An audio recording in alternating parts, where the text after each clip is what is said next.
Okay, so this is a measurement of the sugar content of our must. So take that away. What I'm using is this particular device. There are a number of ways to do this. We've just picked and crushed and juiced our grapes. And what I have done here is taken a drop of grape juice and set it on the face of this. Yeah, you can still see it's a little wet there. Yep. And when I close it, that liquid kind of covers that. Okay. And then you peer through it like this to read the sugar content. That's what you saw at the start of the video. And you're aiming towards some sort of light. Some sort of light. And what happens is that depending on the amount of sugar that is in the liquid you put on here, the light bounces differently through the device. So if you had just distilled water on here, on that gauge at the first that we started with, it would read 0 because there would be 0 sugar in it.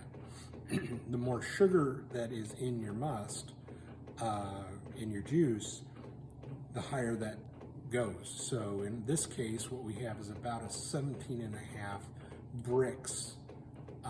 BRIX. BRIX, which is the unit of measure for sugar in wines and grape juices, at least here in the States. So this is a 17.5 Brix wine. I will use that information to help figure out what amount of sugar I might need to add. 17.5 will not give a 10% wine. It's probably going to give about a 9. I have a book over there that I use to run the calculations to figure that out. I want to end up with at least a 20% or about a 20 Brix juice, because I want to end up with at least 10% alcohol.